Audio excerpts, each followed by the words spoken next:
Este día quiero darle continuidad a un tema que inicié el sábado pasado en relación con lo que está ocurriendo en estos días, como es la guerra de Rusia con Ucrania. El mundo lleva ya 10 días de ser testigo de esa guerra y la expectación por lo que vendrá más adelante, como los efectos de la misma, no se han hecho esperar. Pero, ¿quién está detrás de la guerra? ¿Es el presidente de Rusia? ¿Es el presidente de Ucrania? ¿Es el presidente de Estados Unidos? ¿Son los presidentes de los países que componen la OTAN? Pues ninguno de ellos. Entonces, ¿quién? Dejemos que el espíritu de profecía nos lo diga. Dice el Conflicto de los Siglos, página 575, que Satanás se deleita ¿en qué cosa? En la guerra. Esa guerra dice que despierta las más viles pasiones del alma y arroja luego a sus víctimas sumidas en el vicio y en la sangre a la eternidad. Y el objetivo de Satanás consiste en hostigar a las naciones para que se hagan mutuamente la guerra, pues de ese modo él puede distraer los espíritus de los hombres de la obra de preparación necesaria para subsistir en el día del Señor. Así que es Satanás el que está detrás de la guerra. Se deleita, dice, en hostigar a las naciones para que entren en conflicto unas con otras. ¿Con qué propósito? Con el propósito, dice, de distraer a los hombres de la preparación necesaria para la venida del Señor. Y ese ha sido el oficio de Satanás a lo largo de la historia. Desde que él hizo su primera guerra en el cielo, él ha estado siempre insolentando a las naciones a que se hagan la guerra mutuamente. Hablando de esa guerra que él hizo en el cielo, veamos cómo la palabra de Dios lo registra. Vamos al libro de Apocalipsis, capítulo número 12, versículos 7 al 9.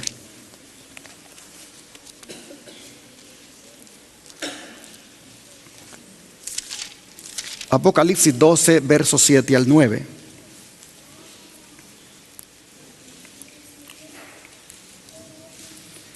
Dice: después hubo una gran batalla en el cielo. Miguel y sus ángeles luchaban contra el dragón. Y luchaban el dragón y sus ángeles. Pero no prevalecieron ni se halló ya lugar para ellos en el cielo. Y fue lanzado fuera el gran dragón, la serpiente antigua que se llama Diablo y Satanás, el cual engaña al mundo entero. Fue arrojado a la tierra y sus ángeles fueron arrojados con él. Aquí nosotros vemos la primera guerra de la historia. Fue hecha en la misma presencia de Dios. No hubo violencia física, pero fue la primera rebelión ante el gobierno celestial. Y es en esta guerra que los acontecimientos que ahora miramos encuentran su paralelo, pues desde la caída de Satanás, el universo prácticamente ha estado permanentemente en un estado de guerra.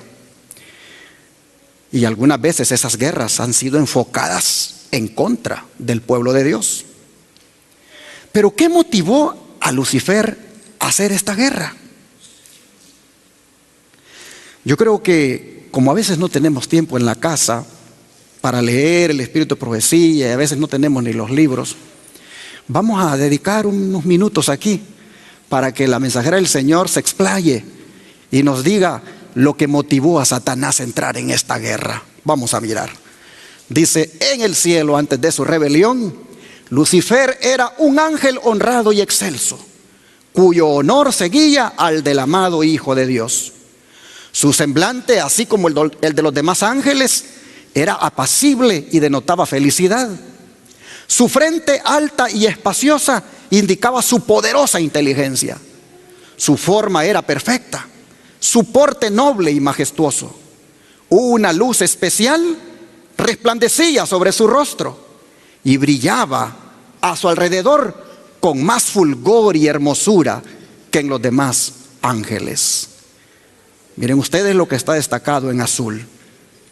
Era un ángel honrado, muy excelso, y después de Cristo le seguía allí en las huestes celestiales en honor.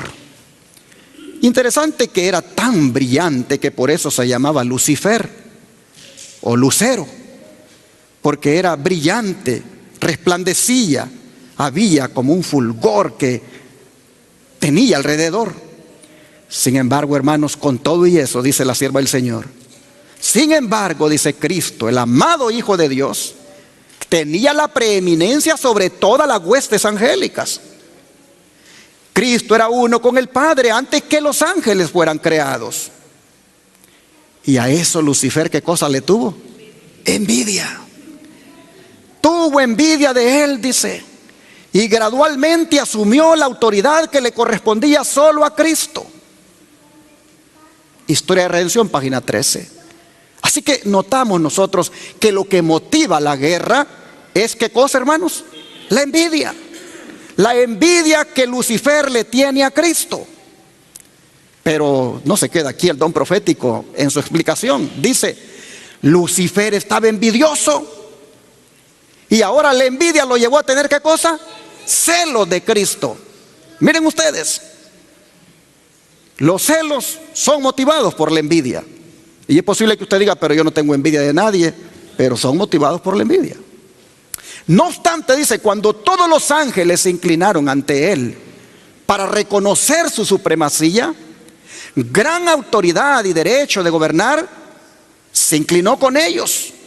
Pero su corazón estaba lleno de envidia y ¿qué cosa? Así que noten ustedes, la envidia lleva al celo y el celo lleva al odio. Miren la cadenita. Cristo, dice, formaba parte del consejo especial de Dios para considerar sus planes, mientras Lucifer los desconocía. No comprendía ni se le permitía conocer los propósitos de Dios. En cambio, Cristo era reconocido como soberano del cielo, con poder y autoridad iguales a los de Dios. Y ahora destacamos en azul lo que este ser lamentablemente tiene. Dice, Lucifer creyó que él era favorito en el cielo ante los ángeles. Había sido sumamente exaltado. Por eso no despertó en él ni gratitud ni alabanzas a su Creador. Aspiraba a llegar a la altura ¿de quién? De Dios mismo. Se glorificaba en su propia exaltación. Sabía que los ángeles lo honraban. Había estado cerca del gran Creador y los persistentes rayos de la gloria, de la gloriosa luz que rodeaban al Dios eterno, habían resplandecido especialmente sobre él. Pensó en cómo los ángeles habían obedecido sus órdenes con placentera celeridad. Y se preguntaba, ¿no eran sus vestiduras brillantes y hermosas? ¿Por qué había que honrar a Cristo más que a él? No entiendo si yo brillo tanto y si soy tan inteligente y si los rayos de la presencia de Dios se reflejan sobre mí, ¿por qué tienen que inclinarse ante Jesús? ¿Por qué tienen que adorarlo a él y no a mí? Es más, ¿por qué el Padre hace los planes y platica y hace sus concilios solo con Jesús y a mí no me invita? Así nosotros miramos que está carcomido por la envidia, por el celo y el odio. Pero sigue diciendo el don de profecía, que un día salió de la presencia del Padre descontento y lleno de envidia contra Jesucristo, y congregó a las huestes angelicales y, disimulando sus verdaderos propósitos, les presentó su tema, que era él mismo. Como quien ha sido agraviado, se refirió a la preferencia que Dios había manifestado hacia Jesús, postergándolo a él.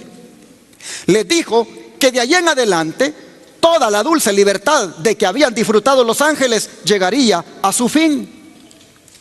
¿Acaso no se les había puesto un gobernador a quien de allí en adelante debían tributar honor servil? Les declaró que él los había congregado para asegurarles que no soportaría más esa invasión de sus derechos y los de ellos, y que nunca más se inclinaría ante Cristo, que tomaría para sí la honra que debiera habérsele conferido y sería el caudillo de todos los que estuvieran dispuestos a seguirlo y obedecer su voz. Dice que hubo una discusión entre los ángeles después que oyeron eso. Lucifer y sus seguidores entonces luchaban para reformar el gobierno de Dios. Estaban descontentos y se sentían infelices porque no podían indagar en su inescrutable sabiduría ni averiguar sus propósitos al exaltar a su Hijo y dotarlo de poder y mando ilimitados. Así que, ¿qué cosa hicieron? Se rebelaron contra la autoridad del Hijo. Sigue diciendo Historia de la Redención.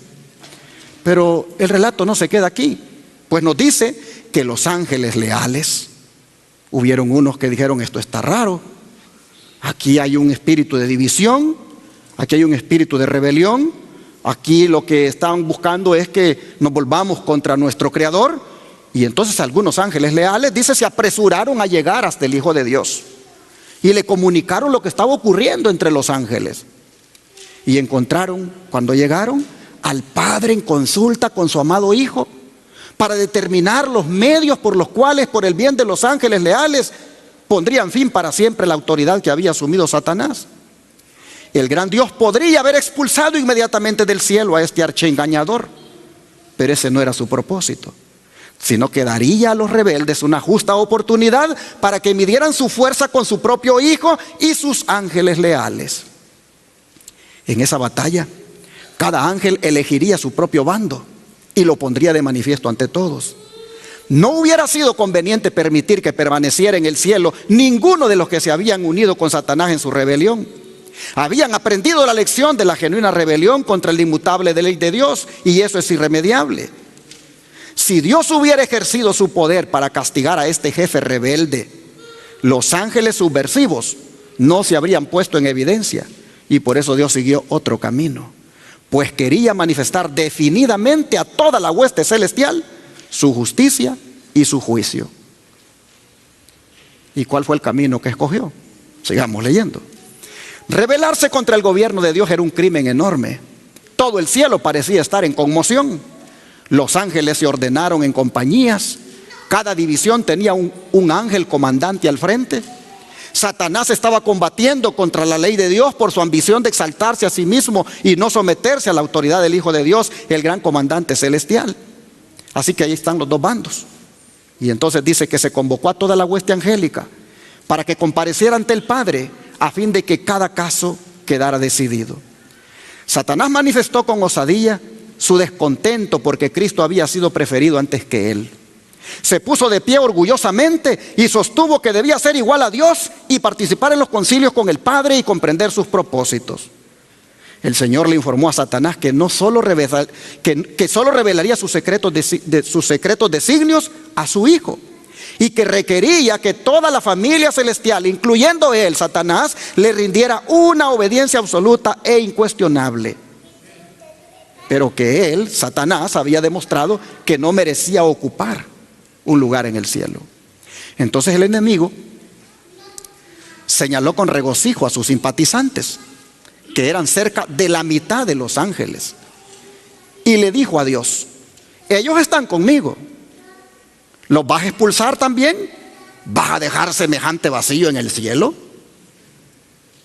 Declaró entonces que estaba preparado para hacer frente a la autoridad de Cristo y defender su lugar en el cielo por la fuerza de su poder, fuerza contra fuerza. Así de desafiante se puso. Entonces dice, hubo guerra en el cielo. El Hijo de Dios, el príncipe celestial y sus ángeles leales entraron en conflicto con el archirrebelde y los que se le unieron. El Hijo de Dios y los ángeles fieles prevalecieron, y Satanás y sus seguidores fueron expulsados del cielo. Toda la hueste celestial reconoció y adoró al Dios de justicia. Ni un vestigio de rebeldía quedó en el cielo. Todo volvió a ser pacífico y armonioso como antes. Así, el don profético en Historia de la Redención nos relata el motivo de la guerra en el cielo y cómo fue el desenlace. Pero si ustedes se fijaron, el motivo de la guerra se hace énfasis que fue la envidia. que Lucifer le tuvo a Jesús. Pero el profeta Isaías nos dice todavía más hasta dónde él quería llegar en sus pretensiones. Vamos al capítulo 14 de Isaías y veamos los versículos 12 al 14.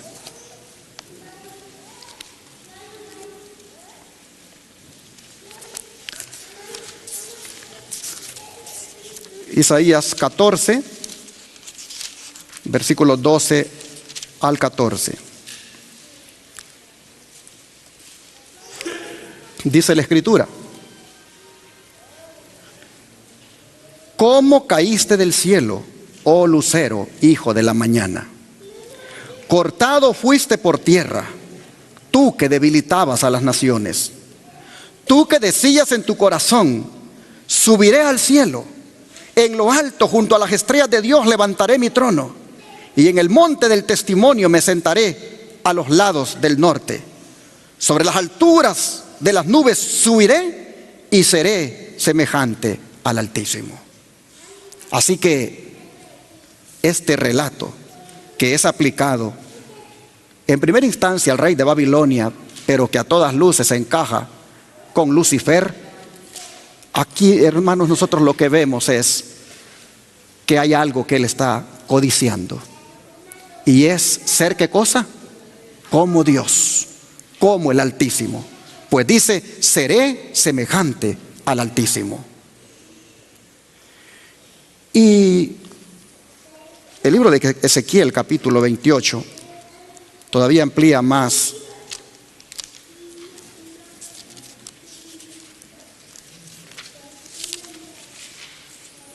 Ezequiel 28, y vamos a leer desde el 13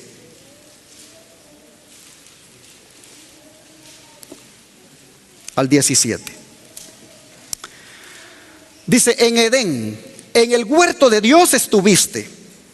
De toda piedra preciosa era tu vestidura, de cornerina, topacio, jaspe, crisólito, berilo y ónice, de zafiro, carbunclo, esmeralda y oro. Los primores de tus tamboriles y flautas estuvieron preparados para ti en el día de tu creación. Tú, querubín grande, protector, yo te puse en el santo monte de Dios. Allí estuviste en medio de las piedras de fuego, te paseabas. Perfecto eras en todos tus caminos, desde el día que fuiste creado hasta que se halló en ti la maldad. A causa de la multitud de tus contrataciones, fuiste lleno de iniquidad y pecaste.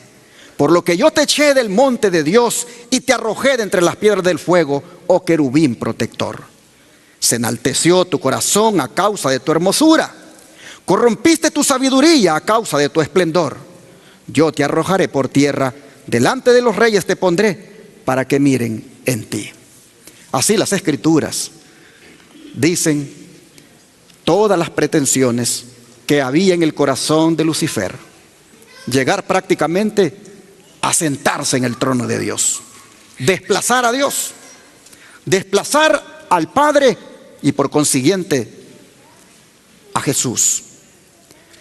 Dice la sierva del Señor, hablando de esto, porque esto no es otra cosa que codiciar el gobierno de Dios, codiciar la posición de Dios. El don profético dice que el primer pecador fue uno a quien Dios había exaltado grandemente. Es representado bajo el simbolismo aquí del príncipe de Tiro, quien ostentaba gran poder y opulencia.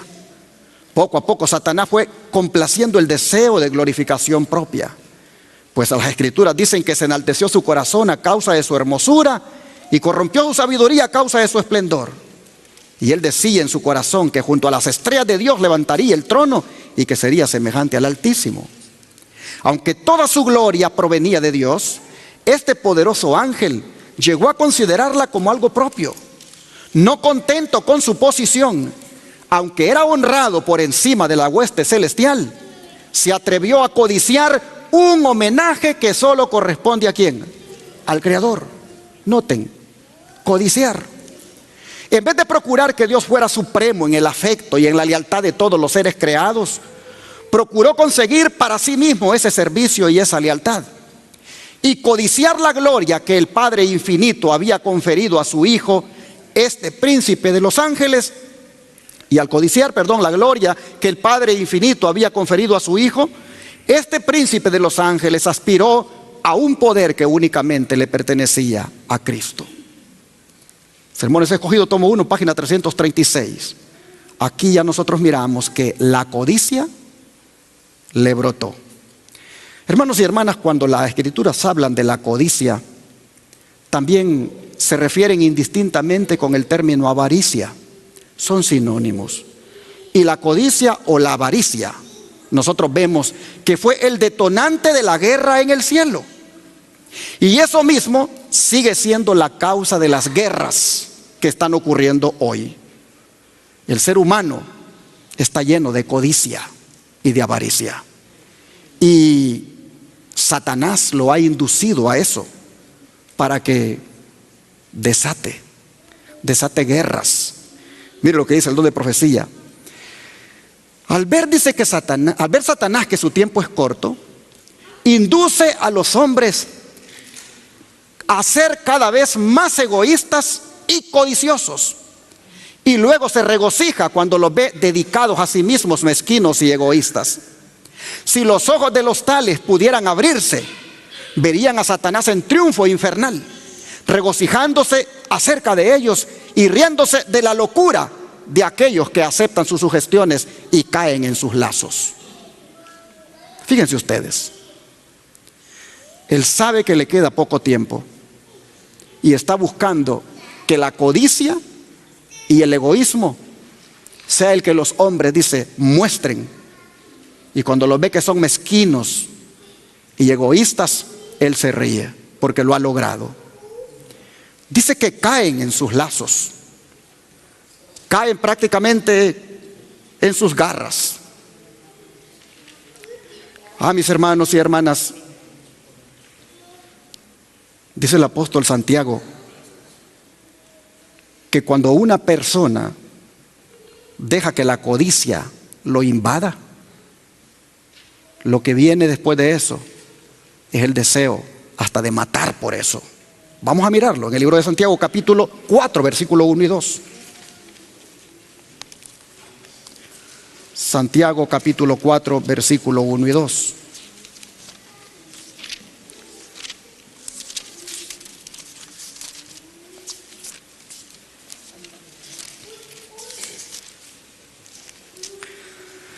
Y pregunta el apóstol: ¿de dónde vienen las guerras y los pleitos entre vosotros?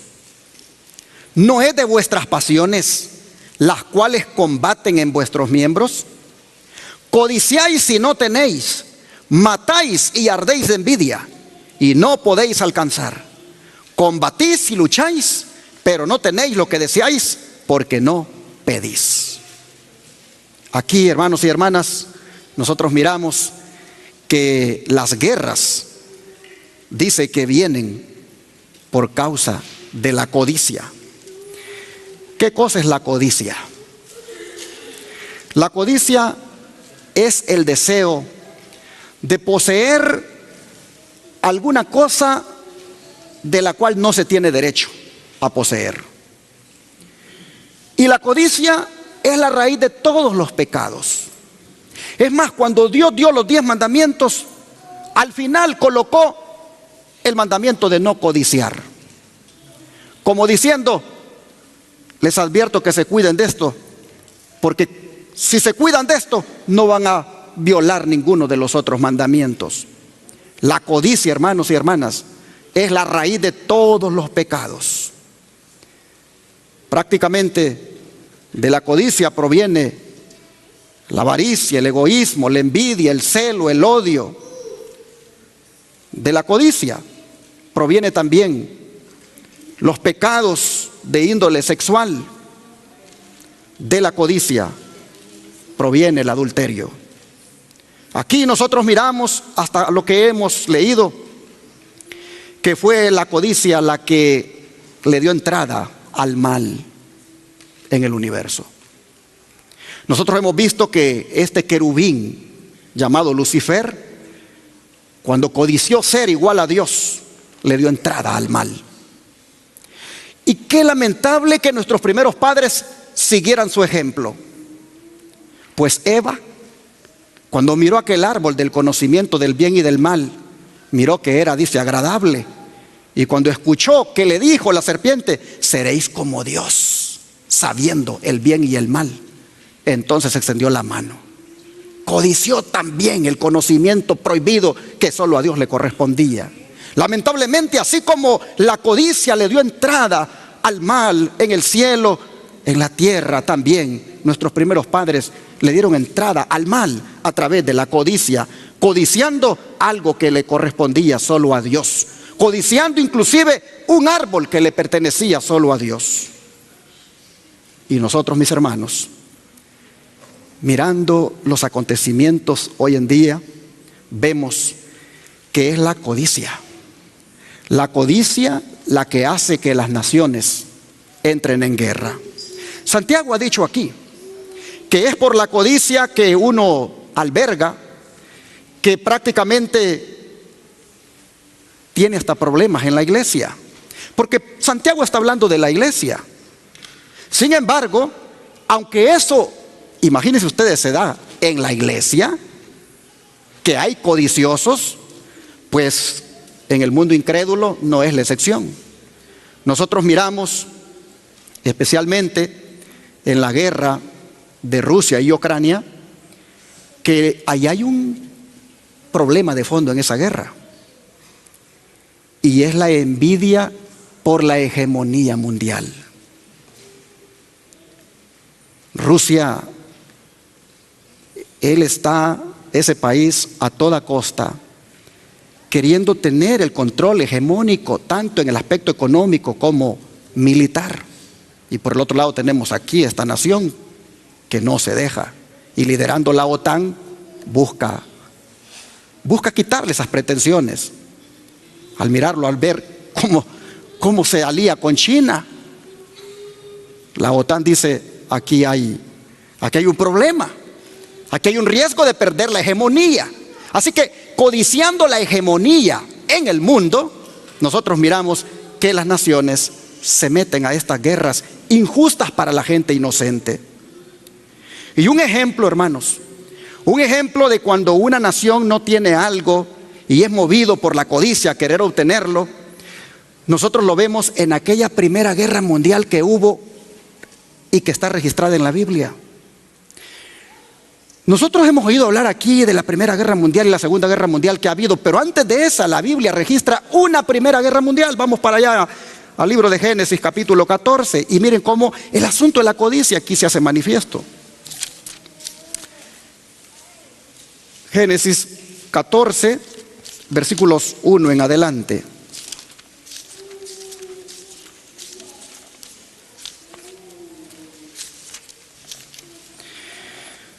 Dice, aconteció en los días de Anrafel, rey de Sinar, Arioc, rey de Elazar, Kedarlaomer, rey de Elam, y Tidal, rey de Goim, que estos hicieron guerra contra Bera, rey de Sodoma, contra Birsa, rey de Gomorra, contra Sinab, rey de Adma, contra Semeber, rey de Seboim, y contra el rey de Bela, la cual es Zoar.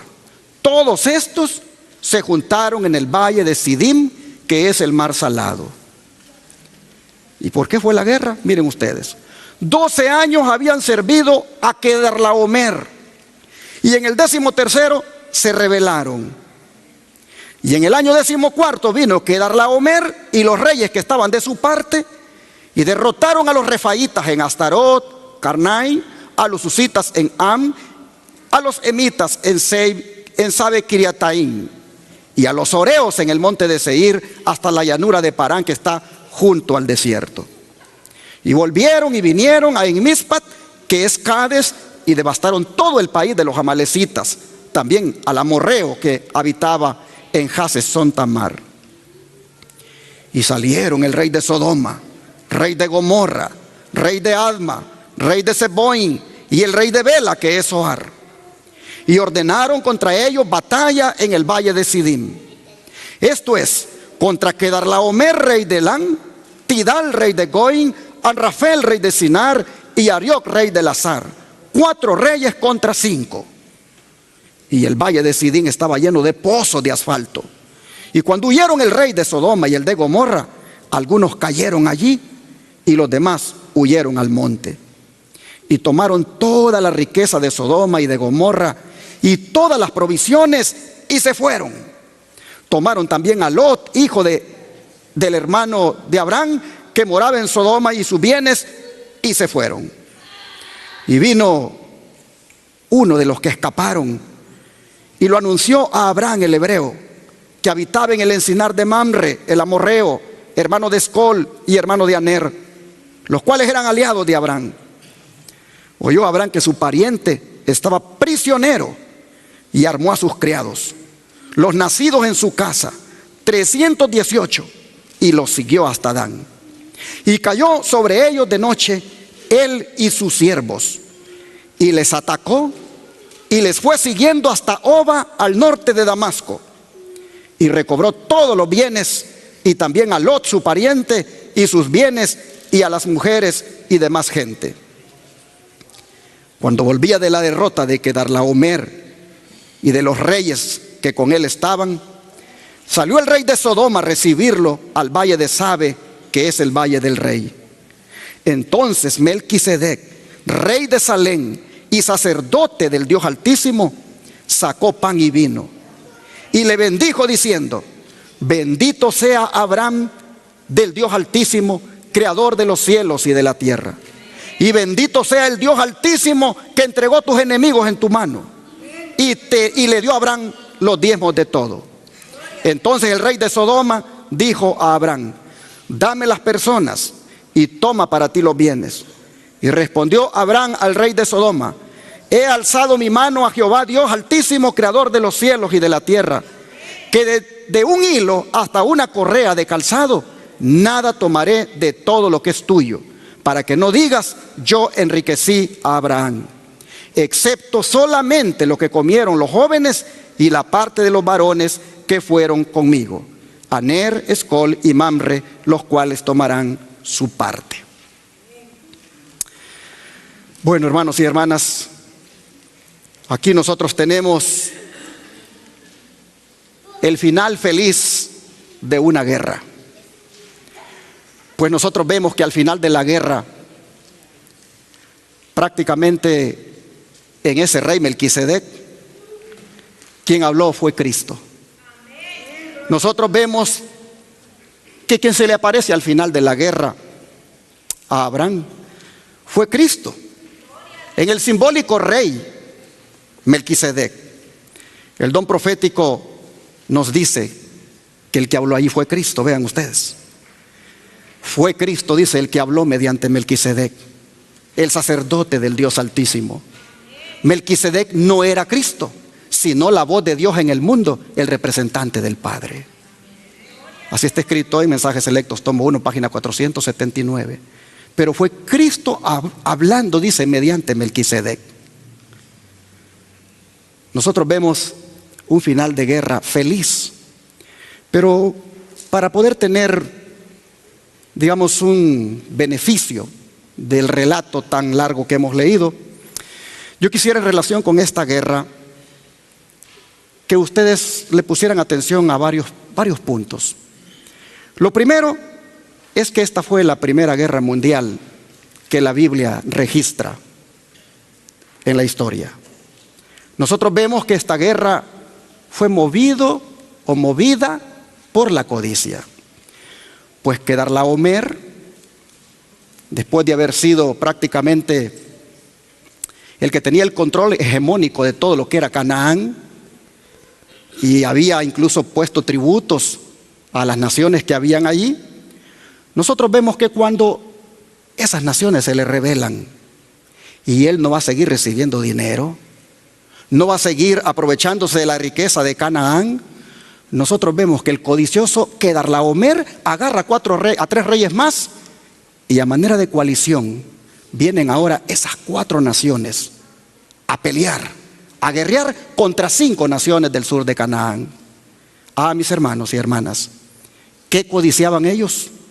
Los impuestos, los tributos. ¿Qué codiciaban ellos? La riqueza de Canaán. ¿Eran ellos acaso dueños de aquella tierra para que le pusieran impuesto? ¿Qué buscaban ellos? No era otra cosa, hermanos y hermanas, que seguir conservando la hegemonía económica en aquel lugar. Movidos por la codicia, estaban haciendo la guerra. Pero hay elementos aquí que llaman la atención. En esta guerra, movida por la codicia de los reyes del norte, había todo un plan de Satanás. Y era prácticamente estropear el plan de Dios. ¿Qué había dicho Dios acerca de Canaán? Que esa sería la tierra de sus hijos, que esa sería la tierra prometida. ¿Qué está buscando Satanás al insolentar con la codicia a estos 4 reyes? Apoderarse de una tierra que Dios ya dijo que es para sus hijos.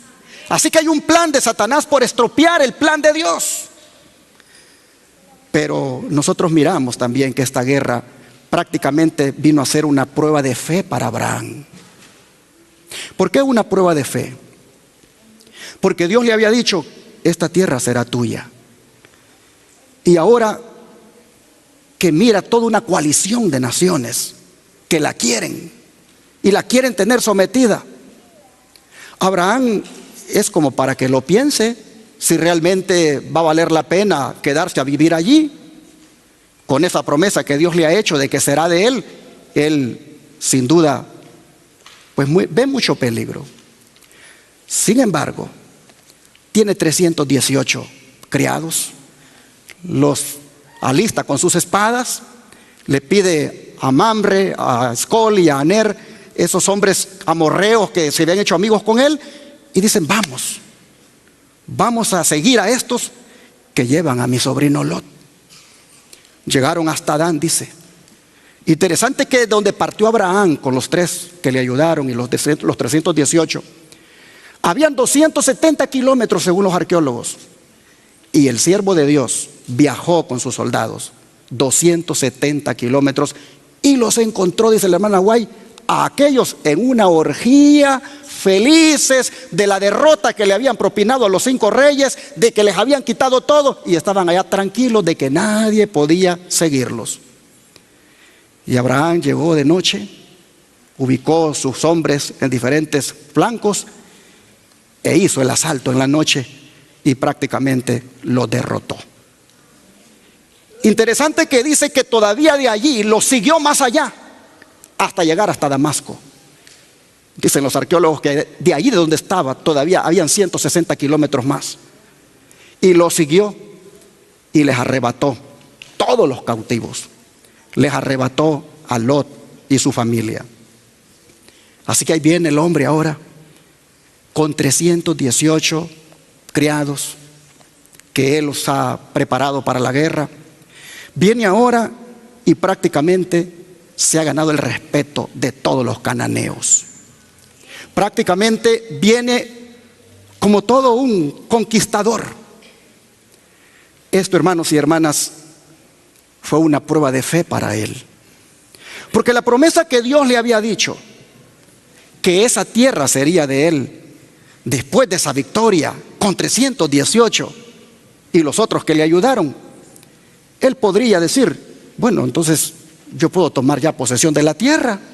Si prácticamente me he ganado todo este prestigio, me he ganado todo este honor, soy victorioso, los cananeos me reconocen como tal, yo puedo ya tomar posesión de la tierra. Una prueba de fe. Pero él no hizo eso. Él siguió esperando a que Dios se la diera. Él siguió esperando en la promesa. Ante la prueba de fe de haber sido victorioso con tan pocos hombres, él prefirió esperar. Pero esta guerra nosotros miramos que, si bien es cierto fue una prueba de fe para Abraham, para Lot, hermanos, fue una advertencia. Porque ¿dónde estaba viviendo Lot cuando se lo llevaron cautivo? En Sodoma. Y es que cuando hay una guerra, ¿cuál es el objetivo del ejército invasor? La ciudad. El ejército invasor se enfoca en las ciudades. Las bombas las tira en las ciudades.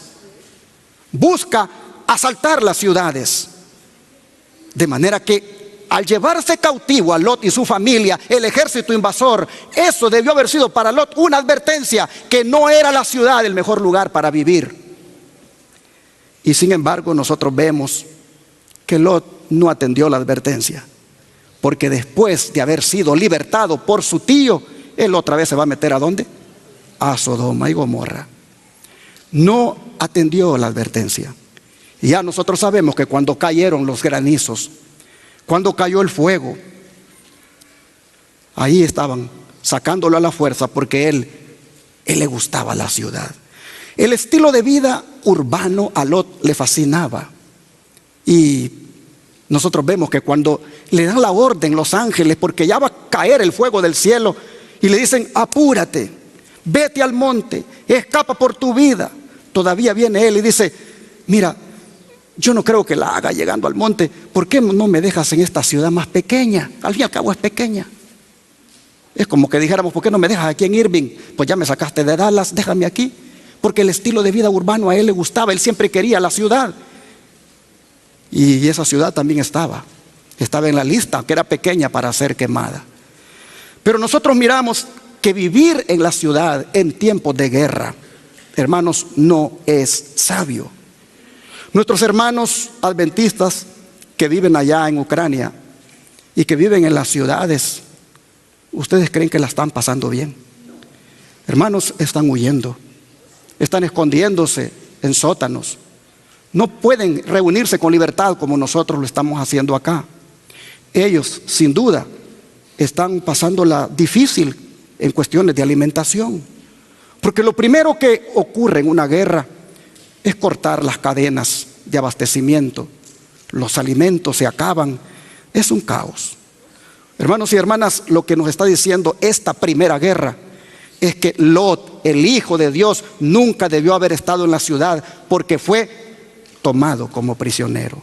Si Lot hubiera vivido afuera de la ciudad, si hubiera vivido en el campo, allá con su tío Abraham, no hubiera sido llevado como prisionero.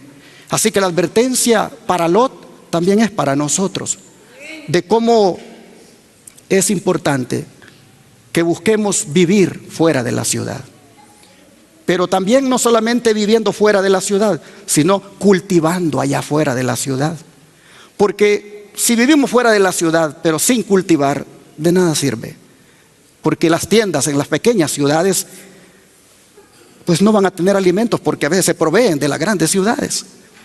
Vienen los camiones de alimentos, surten primero las ciudades grandes y luego van surtiendo las ciudades pequeñas. Así que la idea de vivir fuera de la ciudad es para también cultivar nuestros propios productos. Así, hermanos y hermanas, vemos que la guerra primera que hubo en esta ocasión fue una advertencia para Lot y es una advertencia para nosotros. Pero yo encuentro aquí en esta guerra otro elemento importante que vale la pena destacar, y es que esta guerra fue una demostración del poder de Dios que Él tiene para controlar la guerra. Pues nosotros vemos que prácticamente la guerra Dios la ganó a favor de sus hijos. Nosotros miramos las palabras que le dice Melquisedec. Volvamos otra vez, por favor, a leer el versículo 20. Dice: y bendito sea el Dios Altísimo, que entregó tus enemigos en tu mano y le dio a Abraham los diezmos de todo. Si había por ahí alguna especie de, no sé, orgullo humano, vanagloria de que, wow, con 318 yo he derrotado a 4 reyes y les he quitado los cautivos. Si había por ahí algún indicio pequeño de vanagloria, Melquisedec le dice: bendito sea el Dios Altísimo, que entregó tus enemigos en tu mano. En otras palabras le dice: el que ha ganado la guerra es Jehová de los ejércitos.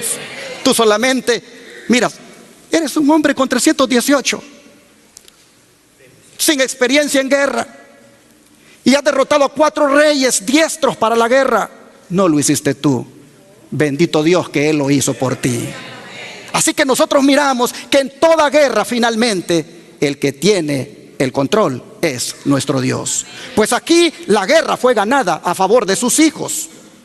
Pero nosotros miramos también que esta guerra sirvió para que Abraham revelara su carácter. Pues nosotros vemos que cuando el rey de Sodoma le dice: dame los cautivos y quédate con el botín, ¿qué revela allí Abraham? Lo que él revela es que él no fue a la guerra como un mercenario. Ustedes tal vez han seguido las noticias y habrán escuchado que allá en Ucrania ya han llegado soldados mercenarios, es decir, de otros países que llegan a combatir por dinero. No pertenecen al país, pero llegan en calidad de mercenarios. Cuando viene el rey de Sodoma y le dice: dame los cautivos y quédate con el botín, Abraham le dice: no, yo no fui a esta guerra con un espíritu mercenario. Es decir, no me involucré en la guerra por amor al dinero. No me involucré en la guerra por amor a las riquezas. Yo fui a la guerra porque quería ir a rescatar a mi sobrino. A mi sobrino, que cuando llegó el momento de decidir por los pleitos que habían entre los criados para dónde agarraba cada quien, él escogió lo mejor. Y sin embargo, yo acepté eso, que aunque a mí se me hizo la promesa, acepté que él agarrara lo mejor. Pero cuando se trató de su sufrimiento, no le pagué con la misma moneda, sino que fui a ayudarlo porque me necesitaba. Abraham reveló un carácter, hermanos, aquí semejante al de Cristo. Un carácter donde él no se venga de su sobrino, sino que va y lo ayuda. Pero interesante cuando le dice que ningún hilo, vuelvo a leerlo, dice, versículo 22 también: y respondió Abraham al rey de Sodoma: he alzado mi mano a Jehová Dios Altísimo, creador de los cielos y de la tierra, que desde un hilo hasta una correa de calzado nada tomaré de todo lo que es tuyo, para que no digas que yo enriquecí a Abraham. En otras palabras, él dijo: yo voy a depender de Dios. Yo no voy aquí a hacer alianza con ningún rey pagano. Yo no voy a depender de ningún tipo de alianza. Y más bien, miren ustedes, aprovecha para testificar, pues le dice: he alzado mi mano a Jehová Dios Altísimo, creador de los cielos y de la tierra. Se lo está diciendo a un rey politeísta, a un rey que en Sodoma adoran a diferentes dioses. Le está diciendo: yo he hecho un juramento al Dios que es el creador del cielo y de la tierra. En otras palabras, el único Dios verdadero. Así Abraham testifica de su fe, testifica de su Dios y revela su carácter.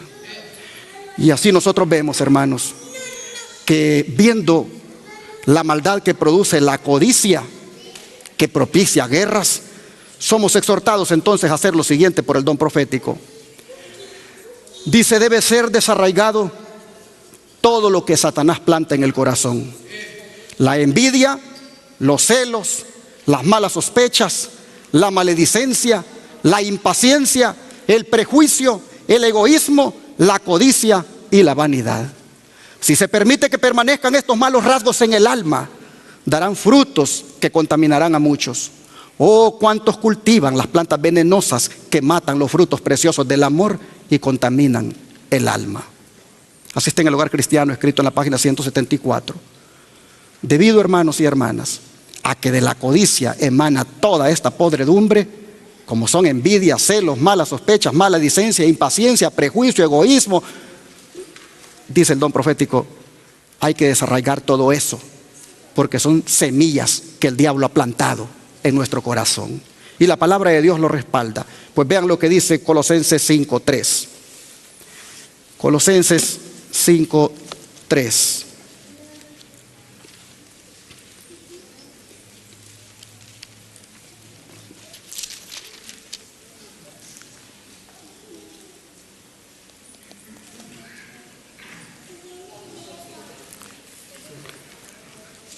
Colosenses 3:5, perdón. Colosenses 3:5 dice: haced morir pues lo terrenal en vosotros: fornicación, impureza, pasiones desordenadas, malos deseos y avaricia, que es idolatría. Recuerden lo que les dije, que avaricia es el otro sinónimo de codicia.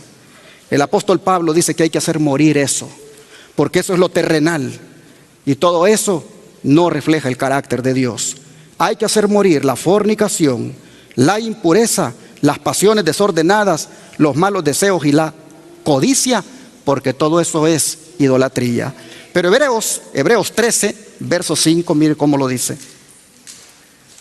Hebreos 13, verso 5.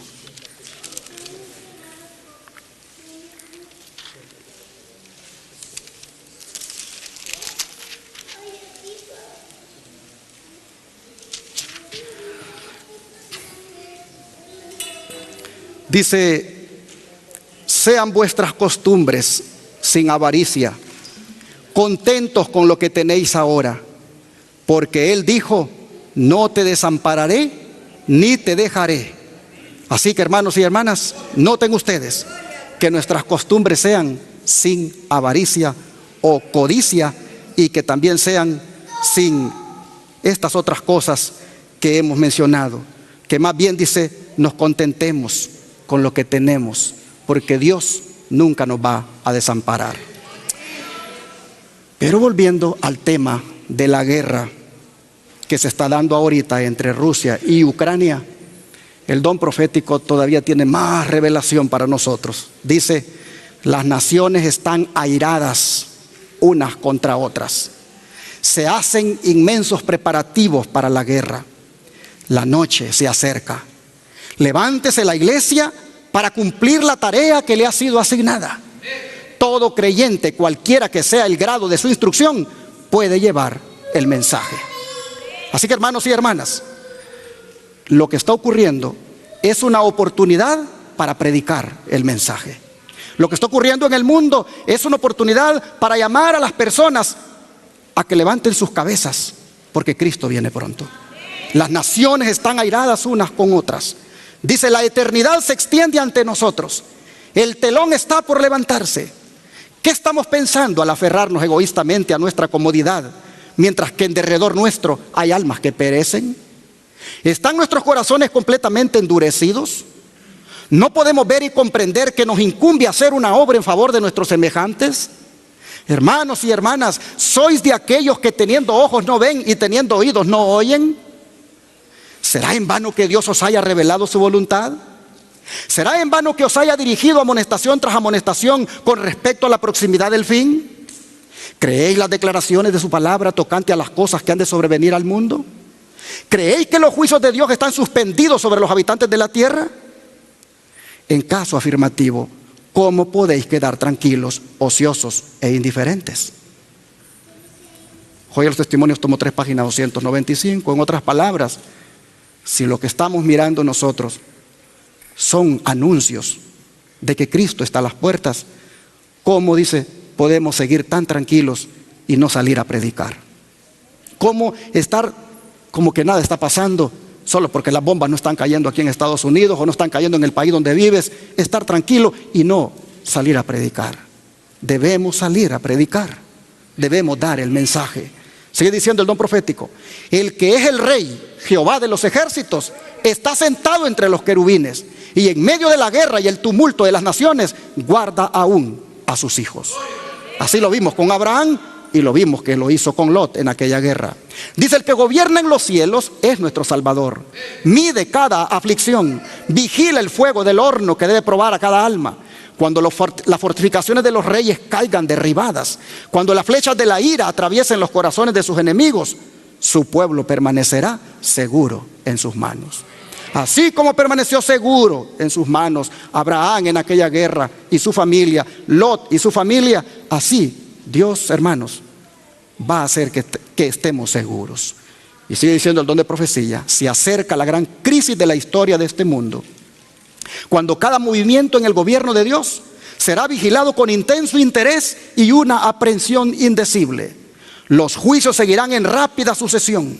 Incendios, inundaciones y terremotos con guerra y derramamiento de sangre. Hoy los testimonios, tomo 3, página 333. Debemos de ver en estas guerras que se desatan como los juicios de Dios preliminares que caen para advertir al mundo. Y luego dice que las señales de los tiempos declaran hoy que estamos en el umbral de sucesos grandes y solemnes. Todo está en agitación en el mundo. Ante nuestra vista se cumple la profecía del Salvador referente a los sucesos que precederán a su venida.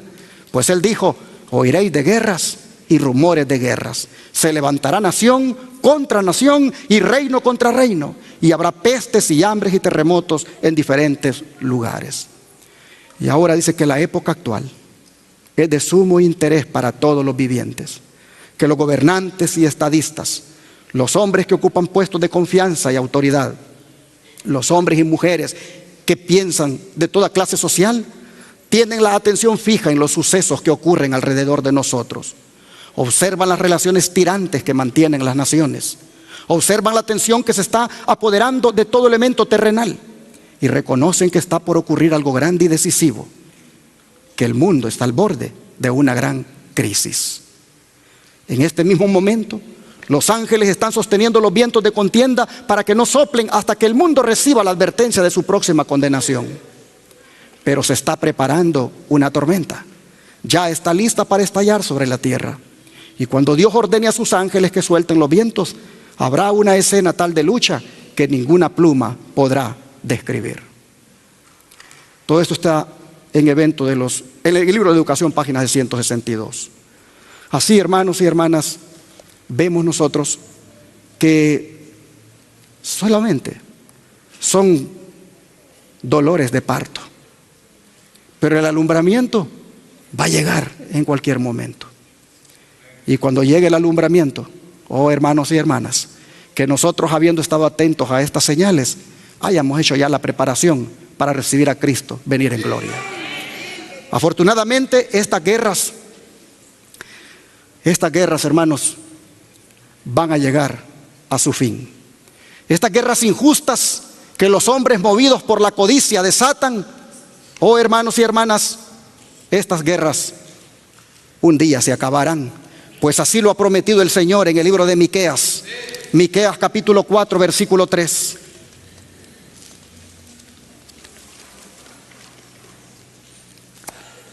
Miqueas capítulo 4, verso 3.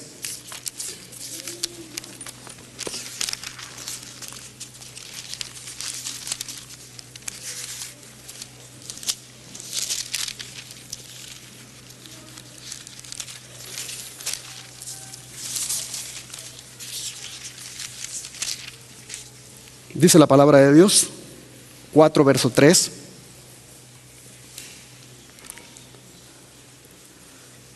Y Él juzgará entre muchos pueblos y corregirá a naciones poderosas hasta muy lejos. Y martillarán sus espadas para asadones y sus lanzas para hoces. No alzará espada nación contra nación, ni se ensayarán más para la guerra. Esto que debió haber ocurrido con el Israel literal, se cumplirá con el Israel espiritual. Es decir, no sufriremos más ninguna guerra. La palabra de Dios es tan clara que dice que las lanzas serán para hoces y las espadas para asadones. No se volverá a levantar nación contra nación, ni se van a ensayar más para la guerra. No habrá más amenazas de bombas nucleares, no habrá más tiranía, no habrá más guerras, porque entonces se constituirá en la tierra un reino de paz en el cual moraremos con nuestro Dios. Ojalá, hermanos y hermanas, que antes de ello desarraiguemos de nuestro corazón la codicia que pueda haber en nosotros, la envidia, el orgullo, los celos y todas esas cosas que provocan la guerra en en los hogares, entre esposo y esposa, entre hijos y padres, entre miembros de iglesia, y no digamos a nivel militar con estas naciones. Que Dios bendiga su palabra y que cuando Él decida poner fin a la guerra, nosotros quedemos parados para disfrutar con Él un reino de paz. De pie, cristianos. Cuando Jesús venga, muchos no van a poder estar de pie. Los acontecimientos que mirarán en el cielo los hará desear que las montañas caigan sobre ellos, o que las piedras inclusive caigan sobre ellos. Pero los sellados estos estarán de pie y le darán la bienvenida al Señor. Así que acordémonos de este himno: de pie, cristianos. Esa es la consigna. Oremos para que en toda situación difícil que se nos presente, llámese guerra de cualquier tipo, cualquier prueba, oremos, hermanos, para que el Señor nos ayude a permanecer de pie. Vamos a arrodillarnos. Padre nuestro, gracias, Señor, por revelarnos la causa de la guerra y el autor principal de ella, para que nos cuidemos de no seguirle su juego, albergando eso que Él albergó, Señor, como fue la codicia, y que derivó en tantas cosas que prácticamente arruinaron su carácter. Señor, mirando ahora a nosotros, ¿qué ocasiona la guerra? ¿Qué lo motiva? Te pedimos que por favor nos ayudes para que no sigamos nosotros revelando en nuestro carácter ni codicia, ni envidias, ni celos, ni orgullos, ni odios contra nadie.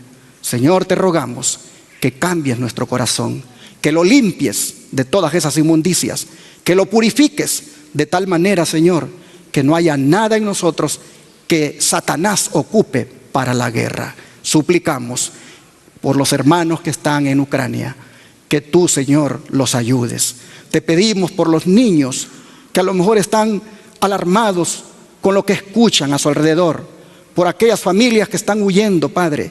Te rogamos que tú proveas de un refugio para ellas. Te pedimos, Señor, que allí en Ucrania todo aquel que sufre, todo aquel que está angustiado, pueda ser auxiliado por ti.